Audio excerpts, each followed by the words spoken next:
Hey yo sobat rebahan, kali ini kita membahas film yang berjudul Paradise in Service, yang mana film ini diambil dari sejarah nyata di tahun 1951 dalam memenuhi nafsu pria untuk 1.000 prajurit angkatan bersenjata yang dikenal sebagai camp surgawi militer. Daripada penasaran, mari kita mulai ceritanya. Awal cerita, seorang pemuda yang bernama Lopao datang ke sebuah pulau yang bernama Kinmen. Sebenarnya, Lopao terpaksa ikut karena pemerintah Taiwan mengadakan wajib militer. Hari-hari pelatihan tidaklah mudah. Tak jarang tembakan meriam selalu ada ke arah mereka. Ia dan teman setimnya dilatih bagaikan binatang, sebab pemimpin di sana tidak mengenal rasa ampun. Lalu datanglah Lopao ke sebuah tempat bernama Camp 831. Awalnya Lopao keheranan dengan tempat tersebut. Ditambah pemimpinnya tadi menggendong seorang anak. Oh iya, namanya adalah Chang Tun. Ia adalah pemimpin yang dihormati oleh Lopao. Meski Lopao fisiknya kuat, namun kelemahannya ialah tidak bisa berenang. Dan ia sering dihukum karena hal itu. Suatu ketika, Lopao ditanyai apakah ia mempunyai pacar atau belum.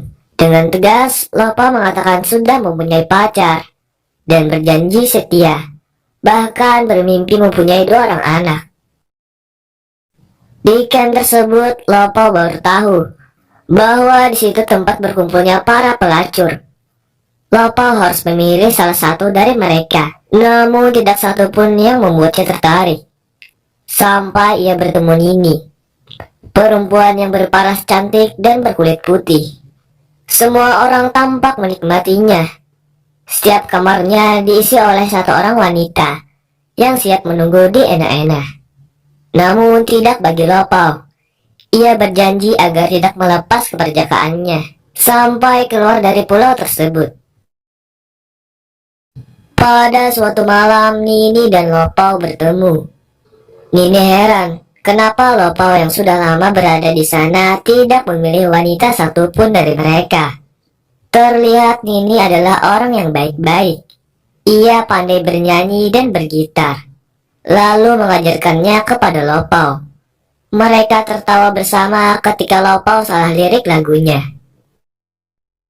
Kamar Nini di bawah kamar Lopao. Biasanya Nini memberi kode berupa kutukan jika Nini senggang. Artinya Nini menyuruh Lopao untuk ke kamarnya. Mereka saling cerita, curhat, dan lain-lain. Terlihat hubungan mereka semakin dekat. Hampir tiap malam Lopao pergi ke kamarnya, namun bukan untuk enak-enak. Hari itu adalah ulang tahun Lopao. Ia menerima sebuah surat dari pacarnya di sana. Awalnya Lopao sangat bahagia menerima surat itu. Namun ketika ia membacanya, ia sangat patah hati karena pacarnya yang di sana sudah selingkuh. Lopao lalu curhat dengan Nini. Nini mencoba menghibur Lopao agar tidak bersedih lagi. Lopao mengatakan bahwa ia sedang ulang tahun dan mengajaknya minum bersama. Nini lalu memberikan sebuah jam peninggalan ayahnya. Akan tetapi ditolak oleh Lopao. Namun Nini memaksa dan memakaikannya ke tangan Lopao. Suatu ketika ada seorang wanita yang kabur dari camp tersebut karena dia tidak tahan untuk berada di sana. Ia kabur dengan mencukur rambutnya lalu menyamar menjadi tentara. Semua heboh ketika wanita itu kabur dari sana. Para tentara mencari kemana-mana, namun tidak kunjung ditemukan. Sebenarnya Lopao melihat ia menyamar waktu itu, tapi temannya menyuruh agar berpura-pura tidak tahu.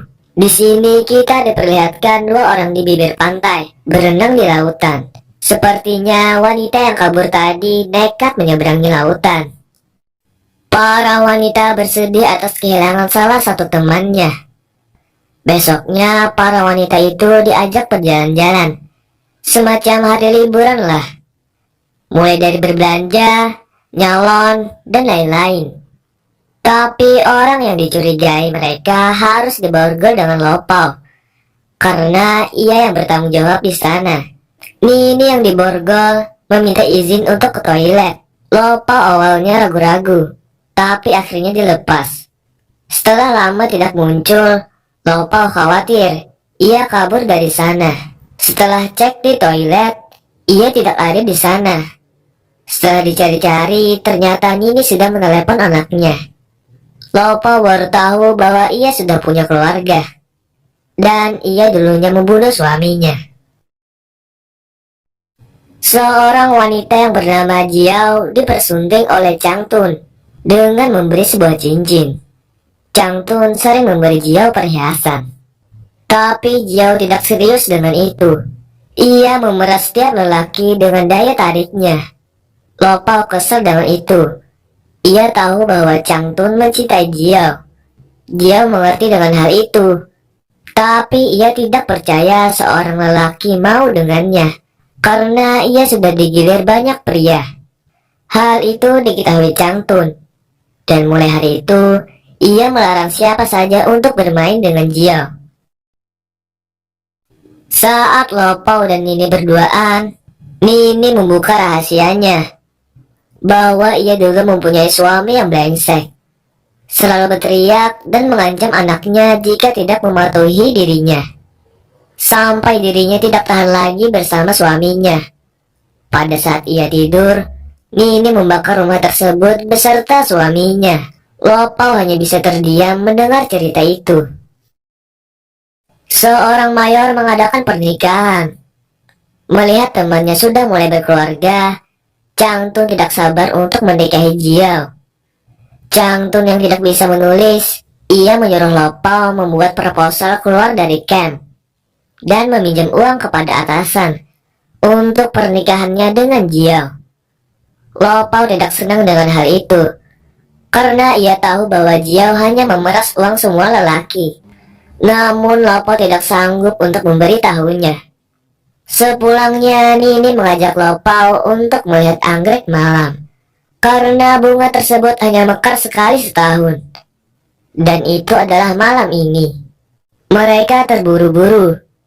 Sebenarnya mereka tidak diperbolehkan keluar malam-malam. Benih-benih cinta mereka mulai tumbuh. Namun ketika sampai di sana, mereka diprank. Bunga tersebut ternyata layu. Dan malam itu, Lo Pao mendapatkan kecupan pertamanya.